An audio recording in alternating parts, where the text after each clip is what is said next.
लो मेरे प्यारे से दोस्तों, जैसा कि हमने पिछले एपिसोड में देखा था कि शीहाओ ने अपनी विलो लीफ का इस्तेमाल करके थ्री हेड डीमन किंग के ऊपर अटैक कर देता है, जिसकी वजह से वो थ्री हेड डीमन किंग शीहाओ की पावर के सामने सरवाइव नहीं कर पाता है और वो मारा जाता है। वहीं पे आउटसाइड वर्ल्ड की क्वीन को जब ये पता चलता है कि उसके थ्री पावरफुल कल्टीवेटर्स में से टू पावरफुल कल्टीवेटर्स मारे जा चुके हैं और उसका तीसरा कल्टीवेटर मूशैन, जो कि अब शीहाउ का सर्वेंट बन गया है, वो यहाँ पे भड़क जाती है और चारों ही तरफ अपनी हेवनली पॉड की पावर का इस्तेमाल करके डिस्ट्रक्शन फैलाने लगती है। मेरे प्यारे दोस्तों, अब बिना देर के इस एपिसोड की स्टार्टिंग में हमें शीहाउ को दिखाया जाता है, जो कि बेहोश होकर के बहुत ही तेजी से एक अंधेरी सी जगह में गिरते जा रहा होता है और उसकी बॉडी से उसकी स्पिरिचुअल एनर्जी बाहर निकल रही होती है। और तभी शीहाउ होश में आकर के अपनी बॉडी पे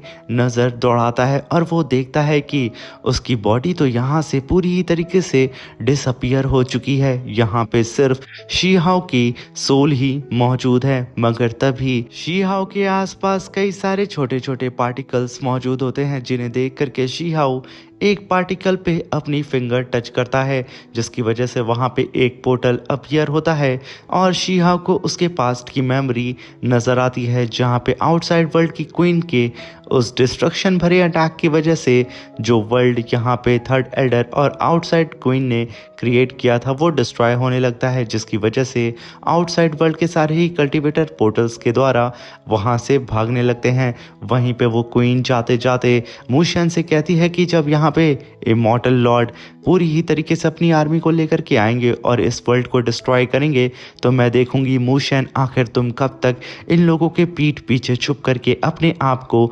बचाओगे। और वहीं पे 10 रैलम स्क्रोल के अंदर से एक काफ़ी ह्यूज अमाउंट में एनर्जी बाहर निकलती है और वहाँ पे एक जाइंट सा पोर्टल भी अपीयर हो जाता है, जिसे देख करके थर्ड एल्डर कहते हैं कि ये जो 10 रैलम स्क्रोल है ये पूरी ही तरीके से ब्लेस्ड है law of heaven and earth से। यहाँ पे तुम लोगों को एक ग्रेट अपॉर्चुनिटी मिली है, तुम लोग इस पोर्टल के अंदर जाकर के कई सारे हाई ग्रेड की टेक्निक, ट्रेजर या फिर एक नए पाथ को भी ढूंढ सकते हो। मगर एक बात का ख्याल रखना, यहाँ पे जितने ही ज़्यादा ट्रेजर्स मिलेंगे उतने ही ज़्यादा यहाँ पे ख़तरा भी है। इसके अंदर एक बार गए तो हो सकता है कि तुम्हारी जान भी यहाँ पे चली जाए, इसलिए तुम लोग इसके अंदर अपने ही दम पे जाना, मैं तुम्हारी मदद नहीं कर सकता हूँ। विद्यांशन एकेडमी के सारे ही डिसाइबल लालच के चक्कर में उस पोर्टल के अंदर घुस जाते हैं और लास्ट में हम शीहाओ को भी देखते हैं, जो कि सीधा ही उस पोर्टल के अंदर एंटर कर चुका था। तभी हम प्रेजेंट का सीन देखते हैं, जहाँ पे शीहाओ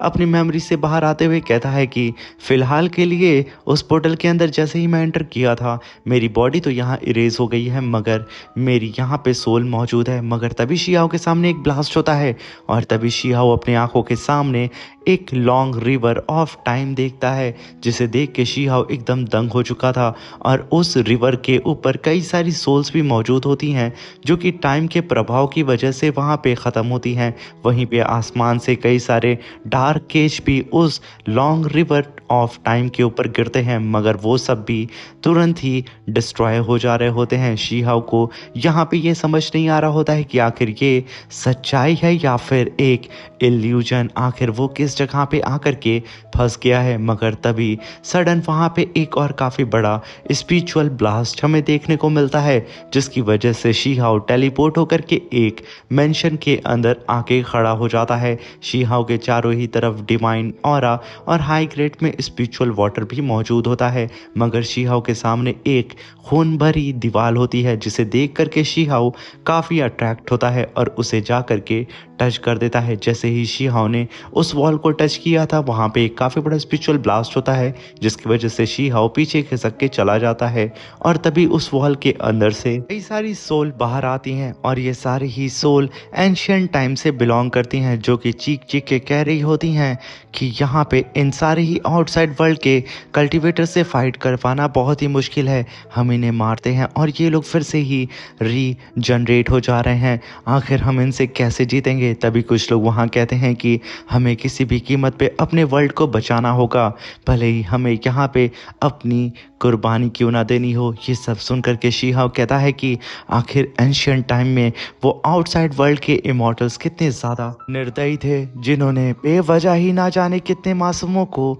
जान से मार दिया है। तभी वहाँ पे एक रेड इमॉर्टल बैठी होती है जो कि शीहाव से कहती है क्या तुम वहीं पे खड़े होकर के अपने सारी ही कंफ्यूजन का सल्यूशन ढूंढोगे या फिर तुम यहाँ पे आके मुझसे बात करना पसंद करोगे। शीहाव उस रेड इमॉर्टल की बात को सुनकर के काफ़ी कंफ्यूज होते हुए अपने मन में कहता है कि आखिर यहाँ पे किसने बोला। तभी वो इमॉर्टल चुटकी बजा करके शीहाव को अपनी तरफ खींच लेती है और जब शीहाव उस इमॉर्टल के सामने आके खड़ा होता है तो वो काफ़ी ज़्यादा शॉक्ड होता है, मगर शीहाव तुरंत ही उस इमॉर्टल को ग्रीट करके कहता है कि सीनियर, आखिर आपने मुझे यहाँ क्यों बुलाया। तभी वो रेड इमॉर्टल कहती है कि इतनी भी पोलाइट होने की ज़रूरत नहीं है। तभी शीहाव उस इमॉर्टल की ब्रेथ को सेंस करके कहता है कि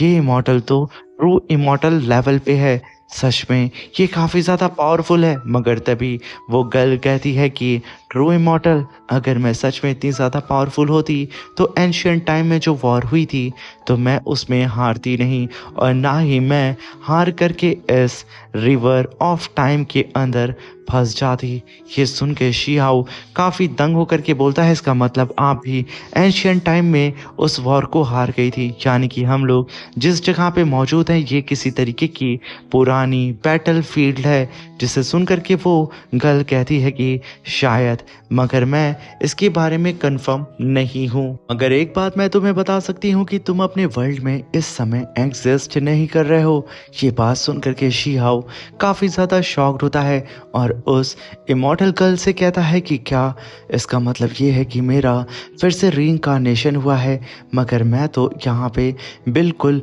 पुराने ही जैसा लग रहा हूँ। तभी वो रेड गर्ल कहती है कि आखिर तुम रीइंकार्नेशन के बारे में क्या जानते हो। तभी शीहाव कहता है कि मेरे हिसाब से रीइंकार्नेशन एक जर्नी है, हम मरते हैं और फिर एक बार और पैदा होते हैं किसी और रंग रूप में। ये सुनकर के वो रेड गर्ल कहती है कि यहाँ पे जो तुम कह रहे हो ये पूरा सच नहीं है, बल्कि तुम रीइंकार्नेशन को इस तरीके से डिटरमाइन कर सकते हो। समझ लो कि तुम अभी मरे हो और सडन तुम इसी रूप में जिंदा हो गए, या फिर तुम कई हजार साल में फिर से जिंदा हुए हो, या फिर तुम ये भी कह सकते हो कि तुम अभी ह्यूमन फॉर्म में हो और सडन तुमने खुद को रीइंकार्नेट किया एक बीस्ट फॉर्म में। ये भी एक तरीके का रीइंकार्नेशन साइकिल है। जिसे सुनकर के शीहाव कहता है कि आपके कहे मुताबिक अगर कोई भी बंदा की बॉडी को ट्रांसफॉर्म कर लेता है तो इसका मतलब उसका एक तरीके का रीइंकार्नेशन हुआ है। ये सुन करके वो रेड गर्ल हामी भरती है, जिससे सुन के शीहाव कहता है कि सीनियर,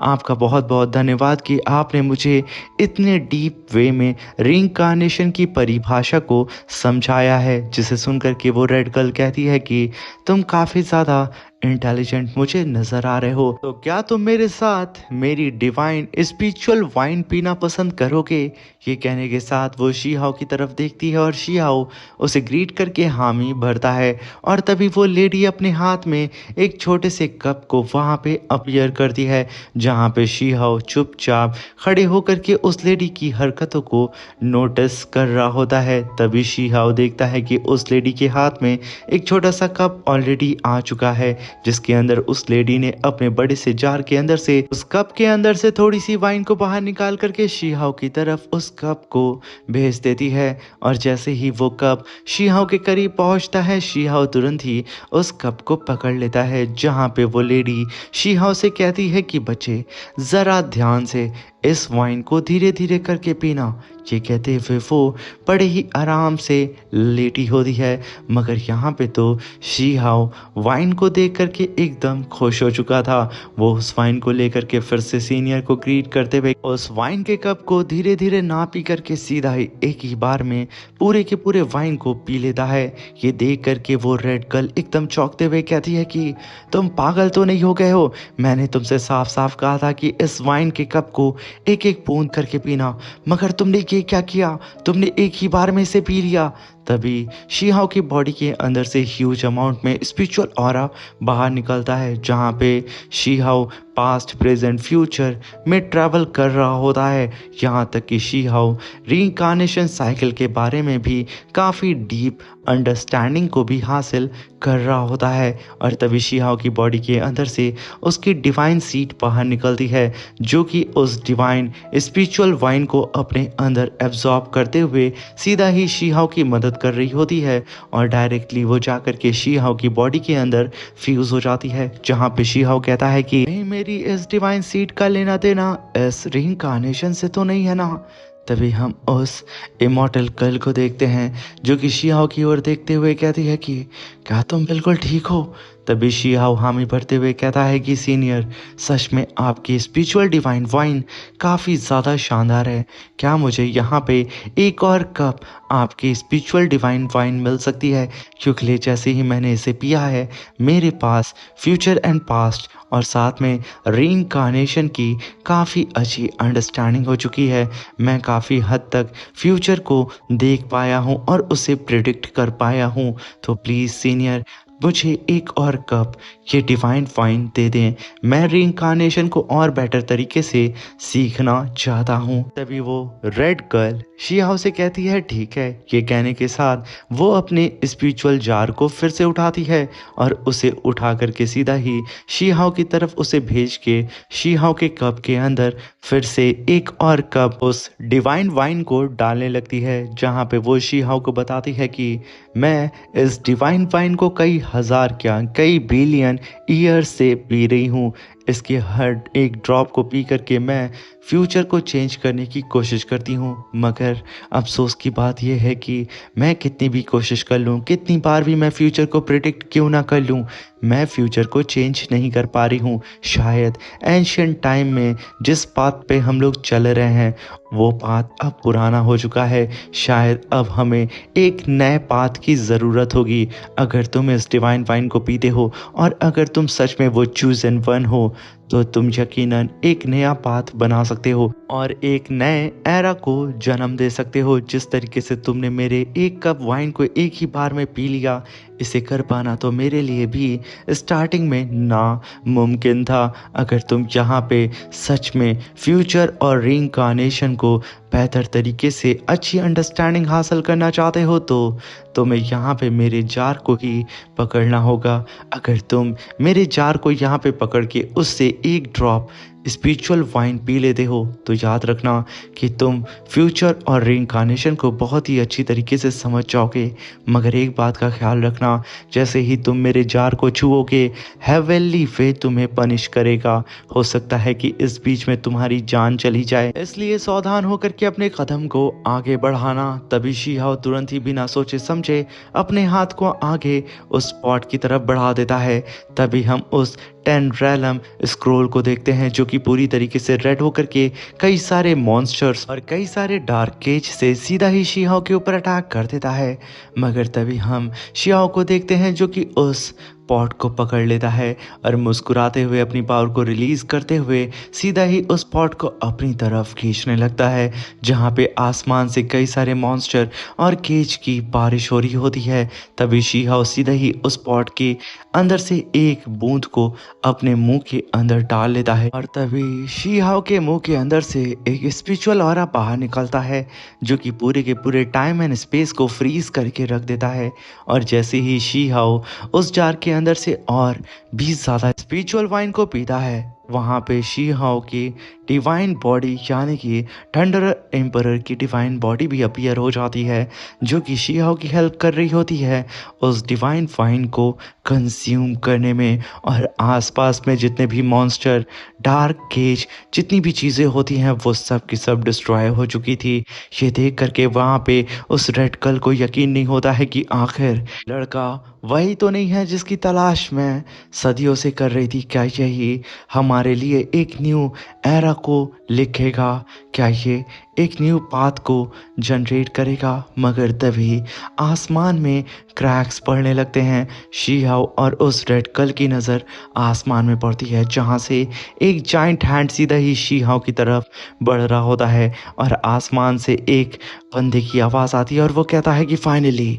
मैंने तुम्हें ढूंढ लिया। ये सुनकर के शीहाओ एकदम घबराते हुए कहता है कि आखिर ये पावरफुल एक्सोटिक ऑरा किसका है। वहीं पे वो रेड गर्ल तुरंत ही शीहाओ से अपनी वाइन की बोतल को छीन करके उसके अंदर से वाइन को बाहर निकाल के अपने और शीहाओ के चारों ही तरफ एक स्पिरिचुअल डिवाइन बैरियर बना देती है। तभी शीहाओ भी अपनी पावर को रिलीज करके कुन पैंग टेक्निक को परफॉर्म करता है। मगर ये क्या, उस आउटसाइड वर्ल्ड के एनिमी के सामने शीहाओ की कुन पैंग टेक्निक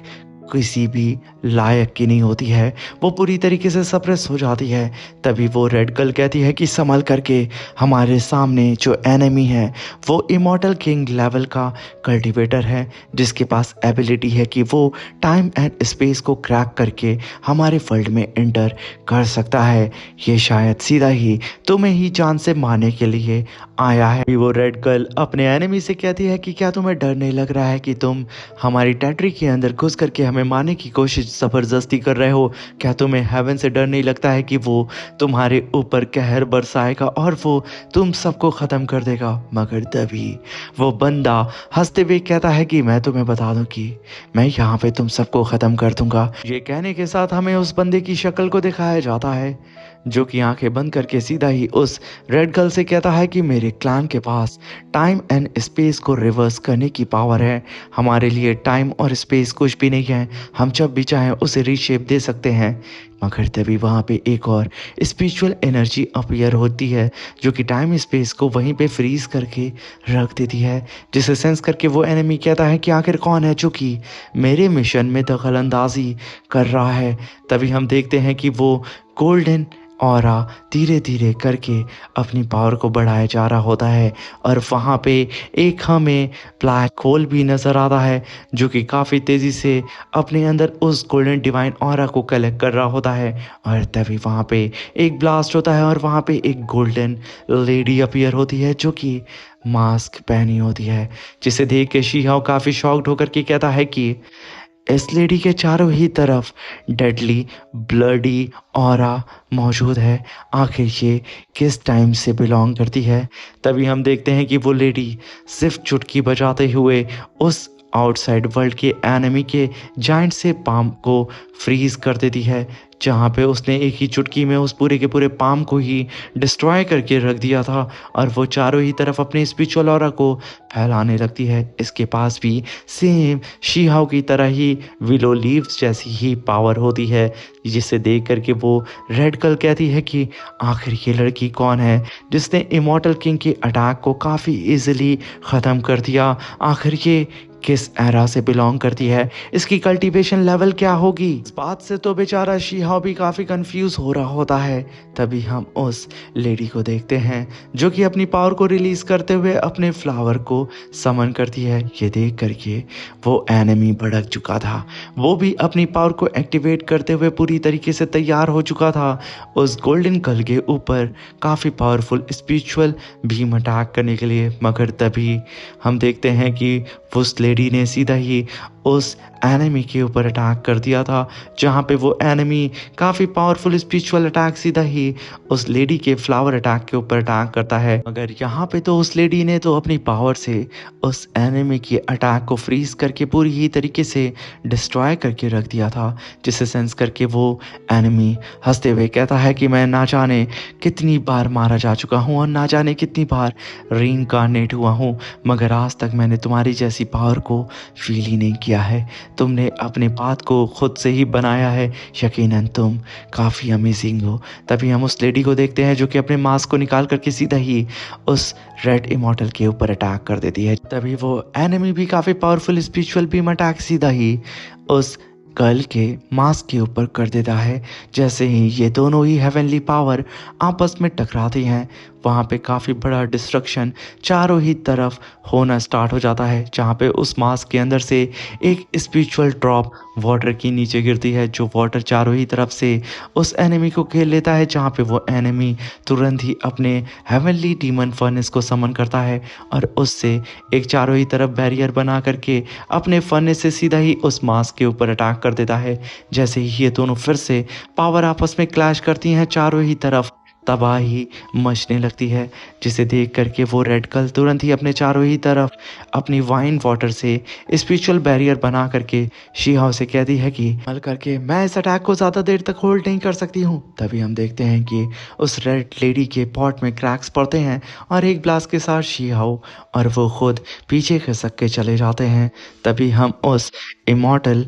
गर्ल को देखते हैं जो कि अपने मास्क को फिर से वापस बुलाती है और उसे एक जाइंट स्वॉर्ड में ट्रांसफॉर्म कर देती है। ये देख करके वो रेड एनिमी भी अपने पॉट को पीछे बुलाता है और पूरी ही तरीके से फाइट करने के लिए तैयार हो चुका था, मगर यहाँ पे तो उस गोल्डन लेडी ने अपनी स्वॉर्ड को मल्टीपल फॉर्म में ट्रांसफॉर्म करके 10,000 स्वॉर्ड एरे से सीधा ही उस रेड इमॉर्टल के ऊपर अटैक कर दिया था, जहाँ पे कई सारी स्वॉर्ड सीधे ही जा कर के उस रेड इमॉर्टल के चारों ही तरफ बने हुए बैरियर को डिस्ट्रॉय करके उसे छल्ली छल्ली करने लगती हैं। उसकी बॉडी से ब्लड बहुत ही तेज़ी से निकलने लगता है और साथ में उस रेड इमॉर्टल के बगल से हमें 2 स्टोन नीचे गिरते हुए भी नज़र आते हैं, जिसे देख करके वो रेड गर्ल तुरंत ही कैच करती है और अपने हाथ में लेकर के कहती है कि ये तो फेरी गोल्ड स्टोन है, मुझे यकीन नहीं हो रहा है कि ये स्टोन मुझे मिल गया है।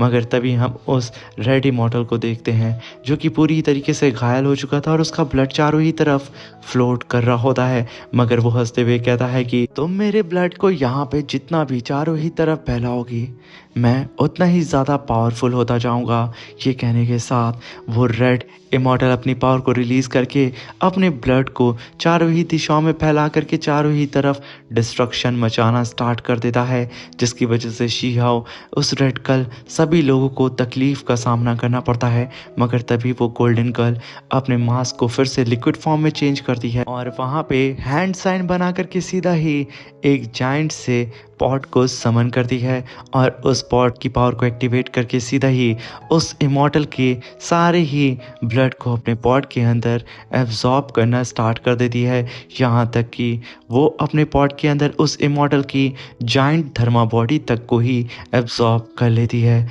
जहाँ पे हमें काफ़ी बड़ा डिस्ट्रक्शन देखने को मिलता है और चारों ही तरफ हमें सन्नाटा भी नज़र आता है। मगर तभी हम देखते हैं कि उस इमॉर्टल के मरते ही उस लेडी ने अपने मास्क को दोबारा पहन लिया था, यहाँ पे चारों ही तरफ सन्नाटा सा पसर जाता है। और तभी हम देखते हैं जैसे ही वो इमॉर्टल की धर्मा बॉडी मरी थी, उसकी रियल बॉडी उस लॉन्ग टाइम रिवर से बाहर आती है एक जाइंट से पगोडा को लेकर के, जिसे देख के शीहाओ काफ़ी घबरा जाता है कि आखिर अब यहाँ पे क्या होगा। मगर तभी वो लेडी ऑब्जर्व कर लेती है कि ये जो रेड इमॉर्टल है ये अपने आप को इस वर्ल्ड में सिर्फ रिवर ऑफ टाइम के छोटे से हिस्से का इस्तेमाल करके खुद को यहाँ पे स्टेबल कर पा रहा है। ये सेंस करके वो लेडी तुरंत ही अपनी स्पिरिचुअल पावर को रिलीज करके फिर से एक जाइंट सी सॉर्ड को समन करती है और उससे सीधा ही उस रेड इमॉर्टल के पगोडा और उस रिवर ऑफ टाइम के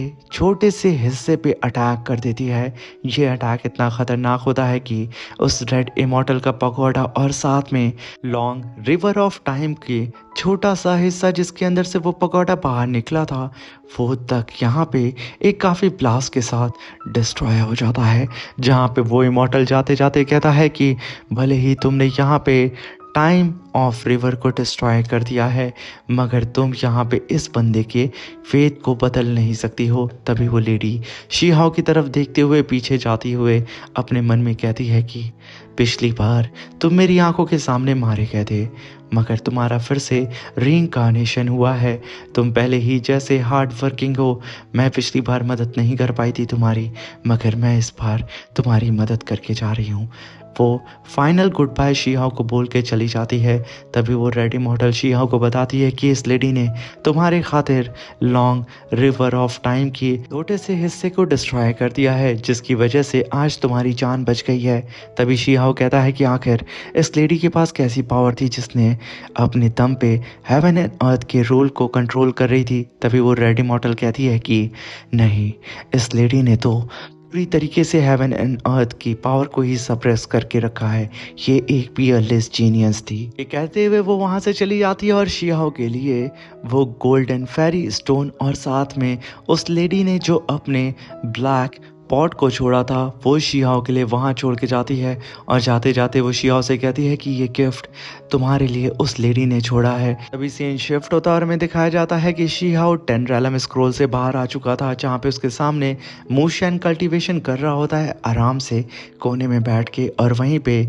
शीहाओ के जस्ट बगल से वो गोल्डन ड्रैगन गुजरता है, जिसे देख के शीहाओ काफ़ी खुश होता है। और वहीं पे तियानशन एकेडमी के कुछ डिसाइबल सीधा ही रैबिट गर्ल और हुआंग को अकेला पा करके उससे बुली करने लगते हैं। और वो लोग यहाँ पे उस ड्रैगन को मांग रहे होते हैं, क्योंकि यहाँ पे हर किसी को उस ड्रैगन की पावर को हासिल करना होता है। मगर तभी रैबिट गर्ल कहती है कि जब यहाँ पे मेरे ब्रदर्स नहीं है तो तुम लोग यहाँ पे हमें बुली कर रहे हो। ये कहने के साथ हुआंग आगे बढ़ता और कहता है कि ये मत सोचना कि हम तुमसे फाइट नहीं कर सकते हैं। ये कहने के साथ रैबिट गर्ल और हुआंग अपनी पावर को एक्टिवेट करते हैं, जहाँ पे रैबिट गर्ल कहती है कि